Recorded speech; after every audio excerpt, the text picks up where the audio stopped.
शत्रू कोण, स्पर्धक कोण, निंदक कोण, कसं ओळखावं?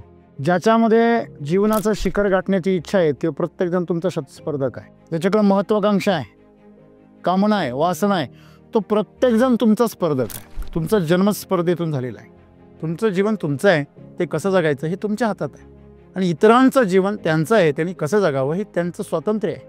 आपल्या जीवनामध्ये आपण जेव्हा स्पर्धेचा विषय करतो तेव्हा तुम्ही कुठेतरी मागे किंवा पुढे असणारच आहे. तुम्ही स्पर्धा करत नसलात तरी पण तुम्ही स्पर्धेत आहे. मग स्पर्धक जो आहे आणि तो शत्रू आहे याच्यामध्ये काय फरक आहे? स्पर्धक असा असतो की त्याला तुमच्या पुढे जायचं आहे, म्हणून तो सर्व प्रकारच्या प्रयत्नांनी तुम्हाला मागे खेचण्याचा प्रयत्न करतो. त्याच्या क्षमता वाढवून तो मोठा होण्याचा प्रयत्न करण्याऐवजी तुमच्या क्षमतांना अडथळा निर्माण करून तो स्वतःचं श्रेष्ठत्व सिद्ध करण्याचा प्रयत्न. मग स्पर्धेमध्ये तुमच्यामध्ये एक प्रकारचं विरोधी पण तयार होणारच आहे, एकमेकावर हल्ले होणारच आहे, पण ते शत्रुत्व नाही आहे. शत्रुत्वाचा अर्थ असा आहे की तुमचा नाश करणं हे उद्दिष्ट असतं. पण स्पर्धकाचा उद्देश तुम्हाला संपवणं नाही आहे, तुम्हाला रेसमध्ये हरवणं आहे. तर मग आपण असं नेहमी म्हणतो निंदकाचे घर असावे शेजारी. आता निंदक कोण असतो बरं? तो स्पर्धक असतो, तोच निंदक असतो. ज्याला तुमचं घेण्याचं नाही आहे काही, तो तुमची काय निंदा करेल? स्पर्धक जो असतो तो आपल्या गतीने पळणाऱ्या माणसाबरोबरच स्पर्धा करतो, तो कोणाशी पण स्पर्धा नाही करत. ही किती चांगली गोष्ट आहे. म्हणजे स्पर्धक जे आहे ते तुम्हाला तुमच्या उणिवांची जाणीव करून देतात असं सद्गुरू म्हणतात. तुमच्या क्षमता तुम्ही वापरत नाहीये आणि म्हणून या प्रकृतीला सतत तुम्हाला पुढे न्यावंसं वाटतं आणि म्हणून स्पर्धेचा जन्म होतो. कोणीतरी म्हटलं की आपण स्वतःच आदर्श घेतला आणि स्वतःबरोबर स्पर्धा केली तर काय हरकत आहे? काहीच हरकत नाही आहे. पण तुम्ही स्वतःबरोबर स्पर्धा करणं इतपत प्रगल्भ आहात का? आम्ही आमच्या शरीराच्या किंवा मनाच्या सर्वोच्च क्षमता वापरत नाही आहे, म्हणून आमच्यामध्ये ती स्पर्धा नावाची जी काही गोष्ट आहे ना ती या प्रकृतीने निर्माण केलेली आहे. की तुमच्या जीवनाची क्षमता तुम्ही 100% वापरलीच नाही. शरीराच्या आणि मनाच्या स्तरावर तर तुम्ही अजून काहीच वापरलेलं नाही. तुम्ही चेतना कधी जागृत करणार? आणि म्हणून असे स्पर्धक आसपास असले पाहिजे. तुमच्या आतमध्ये जे चैतन्य आहे त्याला प्रगट व्हायचे. मग ते प्रगट होण्यासाठी तुमच्यामध्ये काय निर्माण करतं? ईर्ष्या निर्माण करतं, तुमच्यामध्ये स्पर्धा निर्माण करतं, परंतु ती सकारात्मक असावी. आणि म्हणून सद्गुरू काय सांगतात? स्पर्धक तुमचे शत्रू नसतात. आज माणसं स्पर्धा करणाऱ्याबरोबर शत्रुत्व निर्माण करतात, हे दुर्दैव आहे. शत्रुत्वामध्ये नाश आहे, विनाश आहे, आणि स्पर्धेमध्ये विकास आहे. आपल्याला हे लक्षात राहिलं पाहिजे की शत्रुत्व हे जे आहे हे शत्रुत्व तुमच्यामध्ये निर्माण झाल्यामुळे आज सगळीकडे आम्ही बघतो हिंसा आहे, विनाश आहे. सद्गुरू जे सांगताय की स्पर्धक जे आहे तुमच्या जीवनामध्ये ते असलेच पाहिजे. तुम्हाला तुमचा दर्जा कळतो, तुम्हाला तुमच्या उणिवा कळता, तुम्हाला तुमच्यामधल्या त्रुटी कळता. मी अजून विकास करायला पाहिजे ह्याची जाणीव होते. जेव्हा तुम्ही स्पर्धक पाहाल तुमची स्मृती जागृत होईल, अरे मला पण विकसित व्हायचंय, हा करू शकतो तर मी का नाही? सांसारिक जीवनामध्ये 2 आहे म्हणूनच गती आहे. सांसारिक जीवनामध्ये एक कधीच गती करू शकत नाही. तुम्हाला आध्यात्मिक जीवनामध्ये जावं लागेल तेव्हा तुम्ही एक सुद्धा गती करू शकता. हे आपलं जीवन हे शरीर आणि मनाच्याही पलीकडे, ह्या संसाराच्या पलीकडे आहे. परंतु आपण हेच परिपूर्ण वापरत नाही. आपण पलीकडचं कधी बघणार? तुम्ही जीवनामध्ये तुमच्या इच्छा आकांक्षाच पूर्ण केलेल्या नाही आहे तर तुम्ही इच्छा आकांक्षेच्या तृप्तीकडे पलीकडे कसं जाणार? आणि म्हणून ही स्पर्धा आहे. सतत तुमच्या आजूबाजूला सतत तुम्हाला कोणतरी डिवचत असतं. ही प्रकृतीची इच्छा आहे की तुम्ही पुढे जावं, तुम्ही प्रगती करावी. ती जीवनामध्ये स्पर्धक आहेत म्हणून तुमचा विकास आहे. आणि स्पर्धकांच्या स्पर्धेमध्ये तुम्ही जर कुचलून जात असाल तर तुमचा असण्याला पण काही अर्थ नव्हता, म्हणून तुम्ही संपलेले आहात. मग तुम्ही स्वतःला बलाढ्य बनवलं पाहिजे. एवढं बलाढ्य बनवलं पाहिजे की तुम्ही हे सगळे मायामोहाचं जाळं असं ताडकन तोडू शकले पाहिजे. आणि म्हणून हे सगळं जीवन आहे. आणि सद्गुरूंना तुम्हाला ते सांगायचं आहे, तुमची जीवनाची गुणवत्ता दररोज अशी वाढवा, इतकी वाढवा, इतकी वाढवा की तुमच्या दुधाचं शेवटी तूप झालं पाहिजे.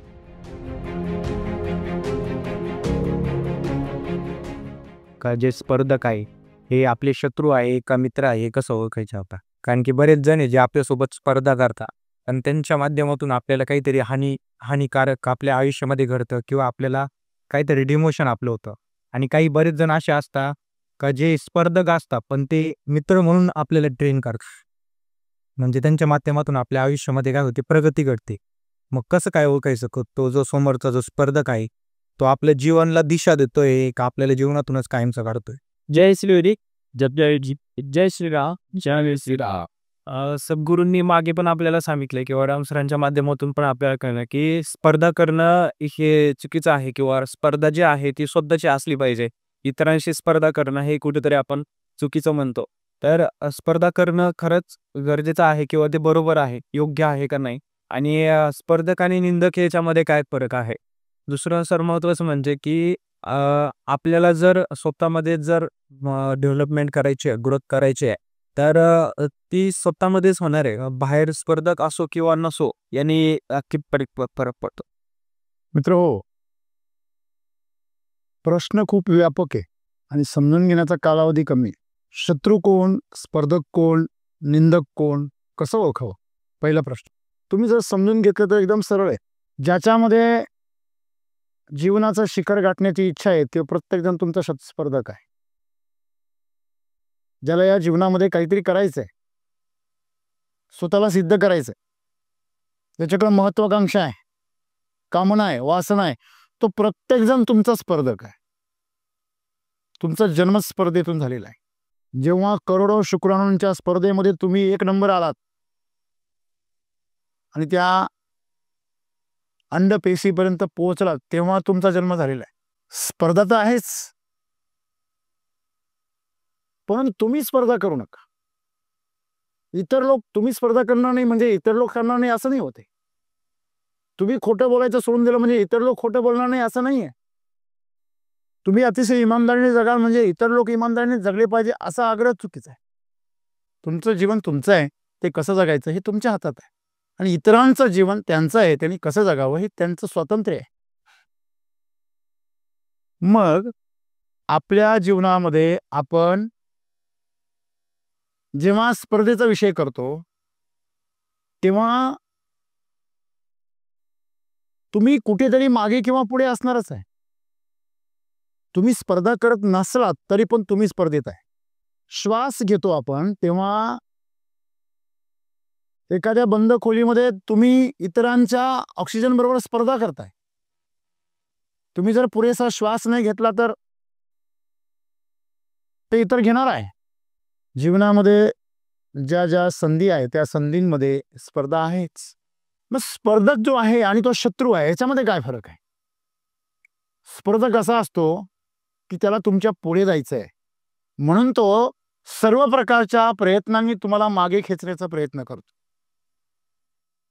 त्याच्या क्षमता वाढवून तो मोठा होण्याचा प्रयत्न करण्याऐवजी तुमच्या क्षमतांना अडथळा निर्माण करून तो स्वतःचं श्रेष्ठत्व सिद्ध करण्याचा प्रयत्न करतो. धावण्याच्या स्पर्धेमध्ये आपण वेगाने आणखीन धावलं पाहिजे, आपली क्षमता वाढवली पाहिजे आणि आपण पुढे राहिलं पाहिजे. ह्यापेक्षा माणसं दुसऱ्याच्या पायामध्ये पाय कसा अडकवता येईल, त्याला खाली पाडता येईल कसे, आणि मग मी पुढे कसा जाईल माझ्या वेगाने, ही समस्या. मग स्पर्धेमध्ये तुमच्यामध्ये एक प्रकारचं विरोधी पण तयार होणारच आहे, एकमेकावर हल्ले होणारच आहे, पण ते शत्रुत्व नाही आहे. शत्रुत्वाचा अर्थ असा आहे की तुमचा नाश करणं हे उद्दिष्ट असतं. तुमचा आणि त्याचा काही संबंधच नाही आहे तरी पण त्याला तुमचा नाश करायचा. जेव्हा एखादा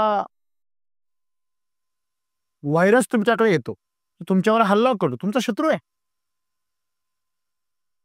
एखादा व्यक्ती तुमच्याकडनं काहीतरी हिरावून घेण्यासाठी, तुमच्यावर अधिकार गाजवण्यासाठी जेव्हा हल्ला करतो किंवा जेव्हा तुमच्यावरती दबाव टाकतो, दहशत निर्माण करतो, तो शत्रू आहे. शत्रूचा उद्देश आहे तुमचं शोषण करणं, तुम्हाला गुलाम बनवणं,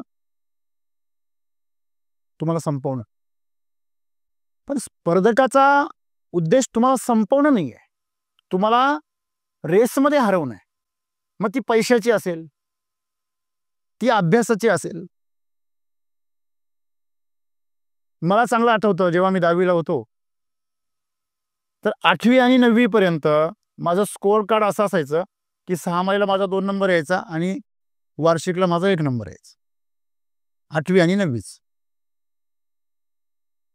जेव्हा 10वीला आलो तर माझे 2 मित्र होते.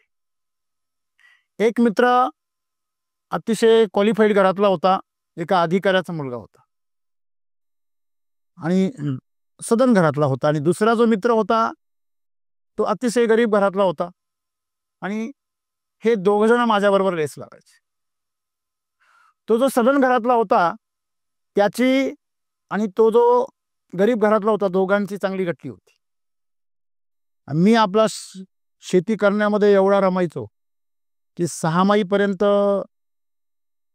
मी एकच वेळ शाळेत जायचो. 2 सत्रापैकी एकच सत्र शाळेमध्ये, एक सत्र घरी शेतीची कामं करण्यासाठी. तो 6 माहीला तरी पण माझा 1 नंबर आहे. मग मी आणखीनच बेसावध झालो आणि आणखीन शेतीची कामं वाढली. तर मला तो पूर्व परीक्षेच्या अगोदर आमचे सर आले आणि वर्ग शिक्षक आमच्या आईकडे आले. म्हटले, इंदुबाई, तुझं पोरगं हुशार आहे, म्हणजे त्याला घरी नको ठेवू, पूर्ण वेळ शाळेत पाठवत जा. त्यानंतर पूर्व सगळी शाळा झाली. पण मित्रांनो, जेव्हा परीक्षा आली त्यावेळेस माझा एक मित्र आहे, म्हणजे जो गरीब घरातला होता, त्याचा किस्सा मला तो दुसरा मित्र सांगायचा.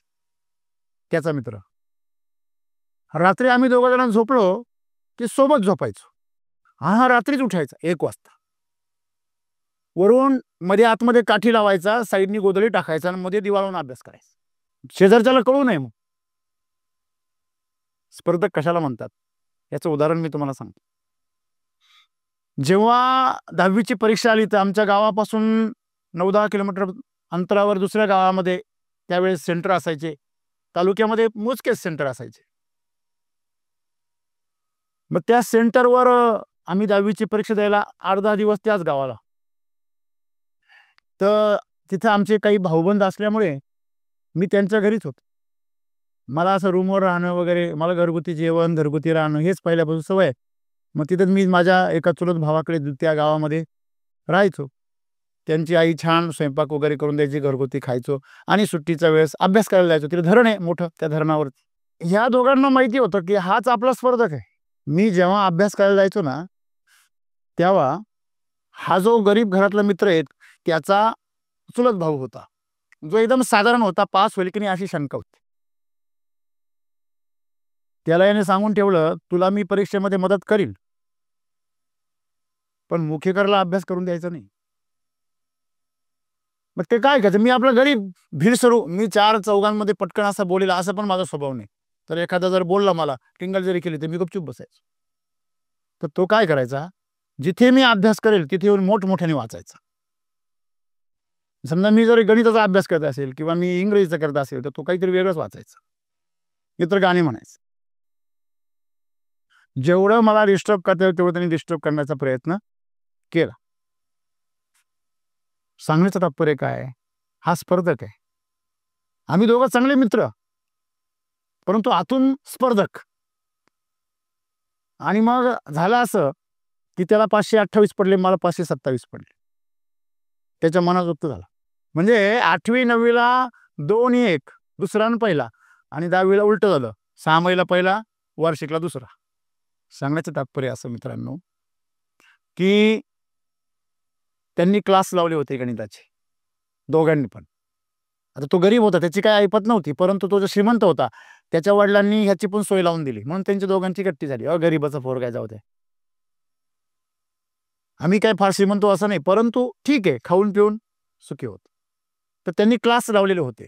तर सायन्स आणि गणित याचे त्यांनी क्लास लावले. तर मला चांगलं आठवतं, मला 127 मार्क्स आहे 150 पैकी गणिताला, आणि विज्ञानला मला 141 मार्क आहे 150 पैकी, आणि त्या दोघांनाही त्याच्यापेक्षा कमी आहे. सांगण्याचं तात्पर्य काय आहे, आमच्यामध्ये जी स्पर्धा आहे ती स्पर्धा विषारी नाही आहे. त्याचा प्रयत्न ह्याला कमी मार्क्स पडले पाहिजे, म्हणून त्यांनी जे काही चाल खेळला, तो चाल खेळल्यानंतरही त्या विषयांमध्ये मागच राहिला. बरोबर आहे ना. मुद्दा असा आहे की त्यानंतरही आमची मैत्री कायम राहिली. समजा मी जर त्या ठिकाणी जर त्याला म्हटलं असतं तू असं का केलं, आणि मी जर त्या ठिकाणी जर शत्रुत्व निर्माण केलं असतं, ते खऱ्या अर्थाने शत्रुत्व निर्माण झालं असतं. मग आपण असं नेहमी म्हणतो, निंदकाचे घर असावे शेजारी. आता निंदक कोण असतो बरं, तो स्पर्धक असतो, तोच निंदक असतो. ज्याला तुमचं घेण्याचं नाही आहे काही, तो तुमची काय निंदा करेल. हा रस्त्याने जाणारा माणूस आहे, तो तुमची कधी निंदा करतो का. जो तुमची निंदा करतो, तो निंदा करण्याचा त्याचा उद्देशच असा आहे का, he want to put you down. तुम्हाला त्याला कमी लेखायचं आहे. समाजामध्ये तुमची जी उंची आहे ती त्याला छाटायची आहे, थोडी कमी करायची, कारण त्याची उंची कमी पडते. तुम्ही बसून पण दिसत, तो उठून पण दिसत नाही, अशी समस्या आहे. आणि म्हणून तो त्याप्रमाणे प्रयत्न करतो. मग मित्रांनो, समस्या ही आहे, निंदक दुसरा तिसरा कोणी नसतो, तुमचा स्पर्धकच असतो, छुपा स्पर्धक असतो. म्हणजे निंदक आणि स्पर्धक एकच आहे. तो निंदा यासाठी करतो की त्याचे जे प्रयत्न आहे ते तुमच्यापेक्षा कमी पडतात, त्याचं जे यश आहे ते तुमच्यापेक्षा कमी पडतं, मग तो तुमचा निंदक बनतो. आता जेव्हा यश मिळालं तेव्हा माझे काही मित्र आहे ते माझ्याबरोबर बोलेनासे झाले.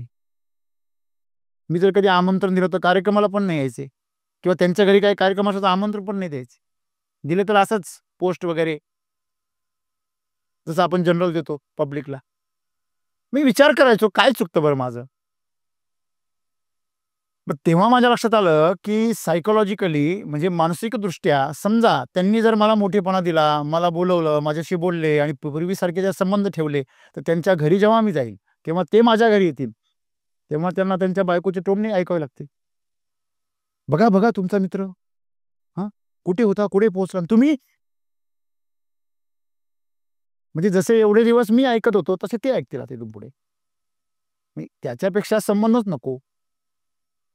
याच्याबरोबरची स्पर्धा आपल्याला परवडण्यासारखी नाही, म्हणून माणसं अलिप्त होतात.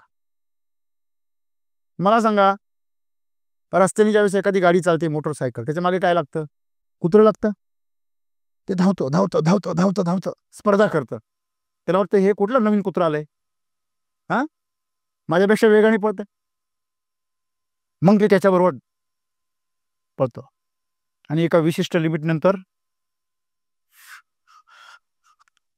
थांबून घेत. मित्रांनो, सांगायचं काय की स्पर्धक जो असतो तो आपल्या गतीने पळणाऱ्या माणसाबरोबरच स्पर्धा करतो, तो कोणाशी पण स्पर्धा नाही करत. ही किती चांगली गोष्ट आहे. म्हणजे स्पर्धक जे आहे ते तुम्हाला तुमच्या उणिवांची जाणीव करून देतात, असं सद्गुरू म्हणतात. बघा, रस्त्याने तुम्ही जर कधी गाडी चालवत आहात, एकटेच आहात, तर काय नाही, 60-70च्या स्पीडने आरामशीर चालता. कार असेल 70-80 चालाला, रमत गमत मस्त छानपैकी. आणि अचानक एखादा जर पुढे गेला, तुमचा नकस एक्सिलेटर पाय बसतो, एक्सिलेटर पिळवता तुम्ही आणि तुम्ही पण गाडी जोरात काढता. तुम्ही सहज चालताना एखादा माणूस पुढे चाललाय, निवांत चाललाय, मजेत रमत गमत चाललेला आहे, त्याला तुम्ही मागून फक्त हॉर्न वाजवा. साईडनी जागा आहे तुम्हाला, तरी पण त्याला हॉर्न वाजवा, तो लगेच स्पीड वाढवतो. म्हणजे माणसामध्ये ही उबदत क्षमता आहे की आहे त्यापेक्षा अजून जास्त. हे दिल मांगे मोर, अधिक पाहिजे. अधिक का पाहिजे? कारण तुम्ही फार मोठी संभाव्य क्षमता घेऊन जन्माला आलेले आहात, पण तुम्ही अतिशय तुच्छ जीवन जगताय. तुम्ही देव बनू शकता, पण तुम्ही साधे मानव पण बनत नाहीये. तुमच्या क्षमता, ज्या शारीरिक क्षमता सुद्धा तुम्ही पूर्णपणाला लावत नाहीये. असं तर आयुष्य तुम्ही बघता. तुम्ही श्वास देखील पुरेसा घेत नाहीये, जो की तुमच्या जीवनाचा आधार आहे. जो नाही घेतला तर तुम्ही मराल. तो श्वास सुद्धा तुम्ही पुरेसा घेत नाही. डीप ब्रीथिंग हे किती वेळा शिकवलं जातं? जेवढे आपले श्वास आहेत तेवढंच आपलं आयुष्य आहे, असं शास्त्र सांगतं. आपण ते श्वास किती दीर्घ घ्यायला पाहिजे. जे योगी असतात त्यांचे एका मिनिटामध्ये 3 ते 4 श्वास होतात, 4 ते 5 श्वास होतात. सामान्य माणसांचे 13 ते 14 श्वास होतात एका मिनिटामध्ये. श्वासांची गती तुम्ही जर कमी केली, बघा एक छोटीशी गोष्ट मी तुम्हाला सांगितली की श्वासावर देखील तुमचं कमांड नाहीये, तुमच्या क्षमता तुम्ही वापरत नाहीये, आणि म्हणून या प्रकृतीला सतत तुम्हाला पुढे न्यावंसं वाटतं, आणि म्हणून स्पर्धेचा जन्म होतो. कोणीतरी म्हटलं की आपण स्वतःच आदर्श घेतला आणि स्वतःबरोबर स्पर्धा केली तर काय हरकत आहे? काहीच हरकत नाहीये. पण तुम्ही स्वतःबरोबर स्पर्धा करणं इतपत प्रगल्भ आहात का? तुम्हाला तर नेहमी स्वतःची कीव येते, अरे मी सगळ्यात बेस्ट आहे, पण हे जग सगळं जे आहे ना, हे सगळं भ्रष्टाचारी आहे, हे सगळं नियमांना डावलून सगळ्या गोष्टी करतं, हे आपल्या मर्जीप्रमाणे नियम तयार करतं. अशा कुठल्याही प्रकारचं स्थिरता नसलेल्या समाजामध्ये काय अर्थ आहे? स्वतःचं समाधान करून घेतो आपण. आपलं जे जीवन आहे ते एखाद्या कूपमंडूकृतीसारखं, एखाद्या विहिरीतल्या बेडकासारखं आपलं जीवन आपण संकुचित करून टाकलेलं आहे. आणि म्हणून जेव्हा ते विहिरीच्या बाहेर येतं तेव्हा ते विशाल आकाश बघतं, त्याचे डोळे फाटून जातात. त्याला भणभण होते. विहिरीमध्ये एक किनारा होता, त्या टोकापासून परत मागे येण्याची मार्ग होता. जेव्हा तुम्हाला कुठे बंधनच नाही, सीमाच नाही, तेव्हा तुम्हाला असीम होण्याची गरज आहे. म्हणजे असीम होणं जे आहे ते शरीराला आणि मनाला शक्य नाहीये. आणि आज आपण शरीर आणि मनाची क्षमता वापरत नाही. मला सांगा, तुम्हाला असं वाटतं का तुमच्या बुद्धीच्या सर्व क्षमता तुम्ही वापरता? असं जर असतं तर इथे सर्व IAS असते. कोणी शिपाई झालाच नसता, कोणी क्लर्क झालाच नसता. म्हणजे आम्ही आमच्या शरीराच्या किंवा मनाच्या सर्वोच्च क्षमता वापरत नाहीये, म्हणून आमच्यामध्ये ती स्पर्धा नावाची जी काही गोष्ट आहे ना, ती ह्या प्रकृतीने निर्माण केलेली आहे. तुम्ही जर जंगलामध्ये गेला, सूचीपर्णी वृक्षाच्या जंगलामध्ये गेलात, तर प्रत्येक झाड हे आकाशाला गवसणी घालण्यासाठी उंचच्या उंच वाढत असतं. का? त्याला सूर्यप्रकाश हवा आहे, त्याला पण जगायचंय. तसं तुमच्या आतमध्ये जे चैतन्य आहे त्याला प्रगट व्हायचंय. मग ते प्रगट होण्यासाठी तुमच्यामध्ये काय निर्माण करतं? ईर्ष्या निर्माण करतं, तुमच्यामध्ये स्पर्धा निर्माण करतं, परंतु ती सकारात्मक असावी. आणि म्हणून सद्गुरू काय सांगतात? स्पर्धक तुमचे शत्रू नसतात. आज माणसं स्पर्धा करणाऱ्याबरोबर शत्रुत्व निर्माण करतात, हे दुर्दैव आहे. शत्रुत्व निर्माण केलं जात आहे, ते नाहीये, उपजत नाहीये. स्पर्धा उपजत आहे. स्पर्धा तुमची जन्मता आहे, परंतु शत्रुत्व उपजत नाहीये, जन्मता नाहीये. ते तुम्ही निर्माण करता तुमच्या अज्ञानामुळे. तुम्ही तुमच्या स्पर्धकांबरोबर शत्रुत्व करायला लागता. मी जिंकलो नाही तरी चालेल, पण तो संपला पाहिजे, ही वृत्ती म्हणजे शत्रुत्व.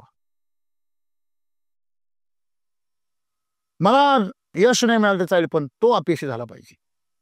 मला सन्मान नाही मिळाला तरी चालेल, पण त्याला त्याची बदनामी झाली पाहिजे. मला शिखर नाही गाठता आलं तरी चालेल, पण त्याला खाली घसरवल्याशिवाय मी राहणार नाही. ही जी वृत्ती आहे हे शत्रुत्व आहे. स्पर्धा ही दुसऱ्याला मागे खेचून त्याच्या मध्ये अडथळे निर्माण करून घालीने टांग आणि पाडीने उताना, ही जी कुठेतरी वृत्ती बंद केली पाहिजे. आणि आज आपण समाजकारणामध्ये, राजकारणामध्ये, अर्थकारणामध्ये आणि सगळ्या क्षेत्रामध्ये, बिझनेसमध्ये, शेतीमध्ये, सर्व क्षेत्रामध्ये, नोकरदारांमध्ये, सगळ्यांमध्ये आपण एकच गोष्ट बघतो की स्पर्धा विषारी बनलेली आहे. स्पर्धा शत्रुत्वामध्ये रूपांतरित झाली, त्यामुळे विकास खुंटलेला आहे. शत्रुत्वामध्ये काय असतं की मी आहे तिथंच राहील, पण समोरच्याला विकसित नाही होऊन देणार. मी चिखलाने भरले नाही, मी त्याला पण चिखलाने भरवेल. ही जी वृत्ती आहे ही वृत्ती शत्रुत्व आहे. शत्रुत्वामध्ये नाश आहे, विनाश आहे, आणि स्पर्धेमध्ये विकास आहे. हा एवढा मोठा फरक आहे. आणि म्हणून सद्गुरूंना सांगायचे, स्पर्धक तुमचे शत्रू नाहीये, तुम्ही त्यांना शत्रू का बनवता? शेजारचा शेतकरी चांगलं उत्पन्न काढतो म्हणून त्याचा शेजारचा त्याच्या पिकामध्ये तणनाशक मारून देतो. काल परवा टीव्हीला आपण बातमी ऐकली, कुणीतरी पेटून दिलं, शेतच पेटून दिलं. सोपं झालं लोकांना, गावाचं शेत पेटून द्या, धान्याची गंजी पेटवली ती पेटून द्या. पण त्याला हे कळत नाहीये, हे कर्ज त्याला फेडावं लागणार आहे, आणि तेही आत्ताच, याच जन्मी. त्याचं असं काही पेटणार आहे की ते परत भिजणारच नाहीये. पण हे कळेपर्यंत तो संपलेला असेल.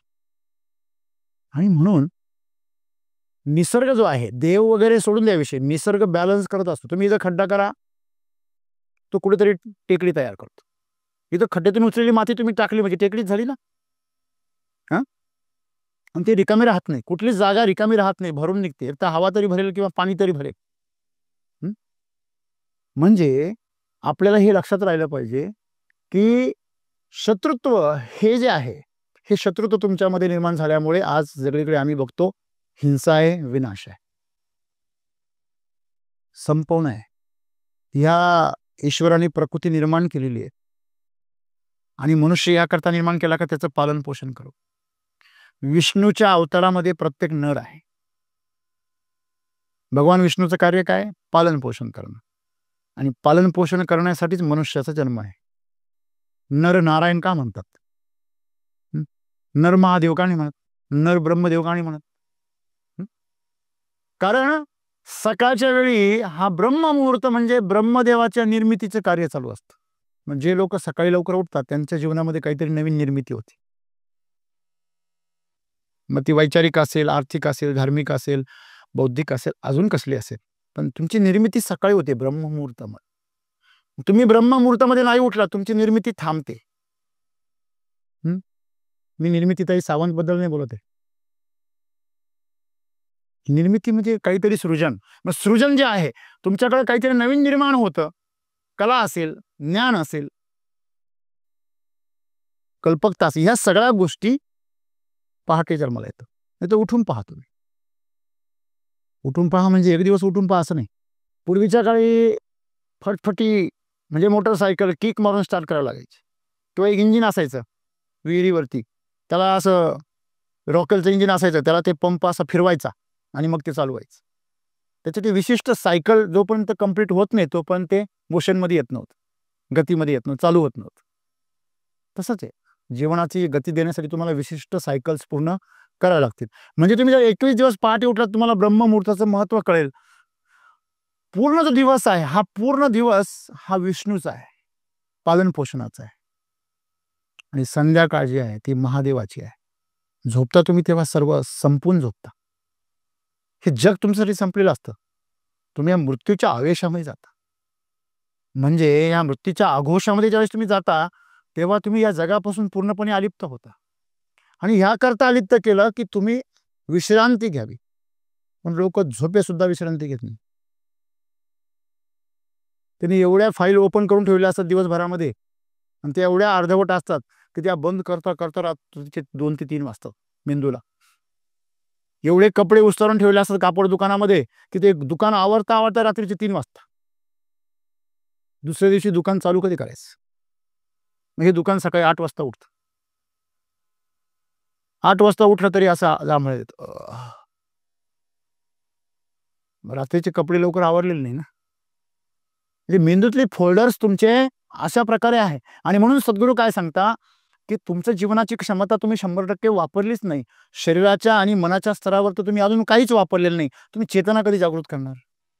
आणि म्हणून असे स्पर्धक आसपास असले पाहिजे. पण का बरं तुम्ही स्वतः तेवढे प्रगल्भतेला पोहोचत नाही? तुम्ही जर प्रगल्भ असाल तर तुम्हाला ह्या सगळ्या ज्ञानाची पण काही गरज नाही. गुरुची गरज कधी आहे? जसं अज्ञात प्रवास करतो ना तेव्हा गुरुची गरज आहे. तुम्ही एकटे पण करू शकता, पण तुम्हाला त्या एकटेपणाची अनुभवाची किंमत मोजावी लागेल. आणि किती वेळा अपयश आलं तरी तुम्हाला स्थिर राहावं लागेल. या मार्गामध्ये तुम्हाला स्पर्धकाची गरज आहे. जेव्हा तुम्ही स्पर्धक पाहाल तुमची स्मृती जागृत होईल. अरे मला पण विकसित व्हायचंय, हा करू शकतो तर मी का नाही? आपण जेव्हा दुसऱ्याला काहीतरी करताना बघतो तेव्हा आपल्यामध्ये पण ती थोडासा आत्मविश्वास काय होतो. आणि म्हणून सद्गुरू असं म्हणता की जे तुमचे स्पर्धक आहेत हे स्पर्धक त्यांच्याकडे तुम्ही शत्रू म्हणून बघू नका, त्यांच्याबरोबर शत्रुत्व करू नका. तर ते तुमची गुणवत्ता नियंत्रक आहेत. म्हणजे तुमची गुणवत्ता आणखीन सुधारण्यासाठी काय काय गरजेचं आहे ह्याच्या सगळ्या त्रुटी ते सांगतात. त्या उणिवा तुम्हाला दाखवतं ज्या तुम्ही काय करू शकता, दुरुस्त करू शकता. आपला एससीटी वैदिकचा फार सुंदर अनुभव आहे. काही लोकांनी अर्धवट माहितीच्या आधारे खास बदनामी करण्याच्या हेतूने जेव्हा काही व्हिडिओ बनवले नकारात्मक आणि ते व्हिडिओ बनवून त्यांनी यूट्यूबवर अपलोड केले. त्यांची इच्छा अशी होती की हे चाललं नाही पाहिजे. का नाही चाललं पाहिजे याचं महत्त्व जास्त वाढू राहिलं किंवा ह्याच्यामुळे बाकीचे तंत्रज्ञानाला फटका बसतोय. शेतकरी इकडं वेगाने वळत आहेत, आम्हाला कोणी विचारत नाही. म्हणजे जी सो कॉल्ड तज्ज्ञ मंडळी आहे ती नाराज झाली. मी हुशार आहे असं म्हणणारी लोक त्यांच्या ज्ञानावर आघात व्हायला लागला. मग त्यांचं म्हणणं काय आहे की हे चालायला नाही पाहिजे. मग त्यांनी काही व्हिडिओ बनवले, यूट्यूबवर अपलोड केले. सुरुवातीला त्यांनी बऱ्यापैकी हंगामा केला, पब्लिसिटी मिळवली. आज जेव्हा मागं वळून आपण बघतो तर काल परवा माझ्याकडे एक मेकॅनिकल इंजिनियर आले होते की खास तो व्हिडिओ पाहिला म्हणून आले होते. ते म्हणजे साहेब तो जर व्हिडिओ मी जर पाहिला नसता, मी एवढा टॅलेंटेड ब्राझीलमध्ये नोकरी केला आणि एवढा हुशार, माझे वडीलही प्राध्यापक आणि एवढ्या सुशिक्षित परिवारामधून मी असून सुद्धा 30-40 लाखाचं पॅकेज मिळवणारा मी उमदा तरुण आहे. पण तरी सुद्धा एवढा तार्किक मनुष्य असून, एवढा बुद्धिवादी मनुष्य असून देखील मला त्या व्हिडिओने जास्त प्रेरणा दिली. म्हटलं कसं? अहो म्हणे, ज्यावेळेस तुम्ही तो व्हिडिओ पाहिला, हजारो व्हिडिओमध्ये तो एक वेगळा व्हिडिओ जो तुमची बदनामी करतोय, आणि त्याच्या खालच्या कमेंट्स जेव्हा वाचले मी, नाही साहेब, त्याच्यामध्ये 99% कमेंट्स ह्या सकारात्मक शेतकऱ्यांच्या आहे. म्हटलं किती कमेंट्स असतील? ती म्हणे हजारो कमेंट्स आहे. आपल्या रेग्युलर युट्यूब चॅनलवर काय हजारो कमेंट्स कधी येत नाही. पण तेच शेतकरी जेव्हा त्यांना काहीतरी निगेटिव्ह बघायला मिळतं, त्या नेरेटिव्हमध्ये त्यांनी तिथे कमेंट्स केल्या पॉझिटिव्ह, तर ते मला सांगत होते, म्हणजे जे व्हिडिओ बनवणार आहे त्यांना त्यांच्याकडे उत्तरच नाही म्हणे. त्यांच्या प्रश्नांना ह्यांच्याकडे, व्हिडिओ बनवणाऱ्यांकडे उत्तरच नाही. हे जेव्हा मी पाहिलं तेव्हा मी प्रभावित झालो. याला म्हणतात निंदकाचे घर असावे शेजारी. तो आपल्याबरोबर स्पर्धा करतोय म्हणून तर कळतंय कोण किती मोठा आहे. बरोबर आहे. पण आपण तसे उद्दिष्ट ठेवणं योग्य नाही. बरोबर आहे. आणि म्हणून हे जे लोक आहेत ते आपल्याला उणिवा दाखवून देतात की तुम्ही कुठे कमी पडता. बघा, तुम्ही जर सिरियल्स जर कधी बघत असाल, सिनेमे कधी बघत असाल, तर त्याच्यामध्ये जो खलनायक असतो, तो खलनायकामुळे तो नायक बनलेला असतो. त्याला मिळालेल्या ज्या संधी आहे किंवा त्याच्यामध्ये जी चेतना, प्रेरणा आहे, त्या खलनायकाच्या सगळ्या कारस्थानांमुळे त्याच्यामध्ये तयार होते. खलनायकाने जर कारस्थानीच नाही केले, खलनायक किंवा नायिकेने, तर जो तुमचा हिरो आहे किंवा हिरोईन आहे, तिच्यामधली गुणवत्ता तुम्हाला पाहायलाच मिळाली नसती. तिच्यामधली क्षमता विकसित झाली नसती. म्हणजे सद्गुरू जे सांगताय की स्पर्धक जे आहे तुमच्या जीवनामध्ये ते असलेच पाहिजे. तुम्हाला तुमचा दर्जा कळतो, तुम्हाला तुमच्या उणिवा कळता, तुम्हाला तुमच्यामधल्या त्रुटी कळता. मी अजून विकास करायला पाहिजे ह्याची जाणीव होते. आणि म्हणून अशा स्पर्धकांना, अशा हेल्दी स्पर्धकांना तुम्ही नेहमी काय ठेवलं पाहिजे? तुमच्या आजूबाजूला ठेवलं पाहिजे आणि त्यांना शुभेच्छा दिल्या पाहिजे. तुम्ही आहात म्हणून आमची प्रगती आहे, नाहीतर आम्हाला पठारावस्था आली असती. आमच्या जीवनामध्ये जे काही चैतन्य आहे, विकास आहे, जो आनंद आहे, तो द्विगुणित झाला नसता. बरोबर आहे. म्हणजे जीवनाची खरी जी काही संतुलनाची गती आहे, हे 2 आहे म्हणून आहे. सांसारिक जीवनामध्ये 2 आहे म्हणूनच गती आहे. सांसारिक जीवनामध्ये एक कधीच गती करू शकत नाही. तुम्हाला आध्यात्मिक जीवनामध्ये जावं लागेल, तेव्हा तुम्ही एक सुद्धा गती करू शकता. पण सांसारिक जीवनामध्ये एक माणूस सक्सेस झालेला मला दाखवा. परिवार सक्सेस झालेला आहे. एक माणूस कधी सक्सेस आहे, त्याच्या पाठीमागे परिवारच नाहीये, असा कोणी माणूस सक्सेस झालाय का? नाही. बरोबर आहे. सगळ्यात मोठे स्पर्धक तर नवरा बायको असतात. या जगामध्ये सर्वात जास्त एकमेकाला जर उणिवा कोण दाखवत असेल तर ते हजबंड अँड वाईफ. बरोबर आहे. बायको म्हणते नवऱ्याला, आज मी किती सुंदर पुलाव केला बघा. नवरा म्हणतो, तुला एवढे मोठे मोठे देवाने 2 डोळे दिले, तुला याच्यातला खडा दिसला नाही का तांदळामधला? बायको पण हुशार, ते म्हणते तुम्हाला एवढे 32 दात आहे, चावतं नाही आला? त्याशिवाय संसाराच्या पलीकडचं सत्य, संसाराच्या पलीकडचा जो संन्यास आहे, तो माणसाला कधी कळणारच नाही. मच्छिंद्रनाथ जेव्हा सौराष्ट्रामध्ये गेले, ते तिथं रमले. श्रीराज्यामध्ये एकच पुरुष तेवढे. तिथे संसार केला, मीनानाथ जन्माला आला, संन्यासी माणूस संसार केला आणि विसरले. मग शिष्य शोधत गेला, धावत गेला, आणि मग ते गीत तयार झालं, चलो मच्छिंद्र गोरकाया. तो त्या शिष्याला पण विसरला. स्त्री वेशामध्ये गेला गोरक्ष तिथे जाताना, कारण पुरुष जाऊ शकत नव्हता. जातानाच हनुमानाबरोबर लढाई केली, कारण तो सीमेवर राखण करत होता. श्रीराज्यामध्ये पुरुषाला प्रवेश नाही. मग तो स्त्रीच्या रूपामध्ये गेला. त्याच्याबरोबर आधी युद्ध केलं, त्याला सगळं सांगितलं. युद्ध संपल्यानंतर त्याला सांगितलं की बाबा माझा उद्देश काय, माझा गुरु माझा देव तिकडे गेलेला आहे, त्याला ह्या संसारातून सोडवायचं आहे. आणि म्हणून तो तिथे गेला आणि त्याला जाणीव करून दिली मच्छिंद्रनाथाला की तुम्ही महाराज आहात, तुम्ही गुरु आहात, तुम्ही संन्यासी आहात, तुम्ही योगी आहात, हे काय संसार करताय. मग मीनानाथाला घेऊन ते श्रीराज्यातून बाहेर आले. एक दिवशी मच्छिंद्रनाथाने सांगितलं की जा मीनानाथाला आंघोळ करून आण, जरा धुवून आण चांगला स्वच्छ. गोरक्षनाथाने धुवायला नेला आणि कसा धुतला माहितीये, असा धुतला की त्याची कातडी एका बाजूला वाळत घातली आणि हाडं एका बाजूला वाळत घातली. मच्छिंद्रनाथ आले, ते म्हणे माझा मीनानाथ कोण आहे, ते म्हणे वाळत घातला बघा. मच्छिंद्रनाथ भाऊक झाले आणि रडायला लागले. घळाघळा डोळ्यातून अश्रू यायला लागले. माझा पोरगा, माझा मुलगा, तू कसा मारलास. आणि मग संजीवनी मंत्र म्हटला आणि मीनानाथ पुन्हा जिवंत झाला. तेव्हा जाणीव झाली की आपण योगी आहोत. हे जन्म मृत्यू शरीर मन ह्याच्या पलीकडे आपलं जीवन आहे. आणि तेव्हा त्या संसाराच्या गोष्टी संपल्या आणि त्या मीनानाथामधला देखील जो सांसारिक जीव होता तो नष्ट झाला आणि एक आध्यात्मिक जीव जन्माला आला.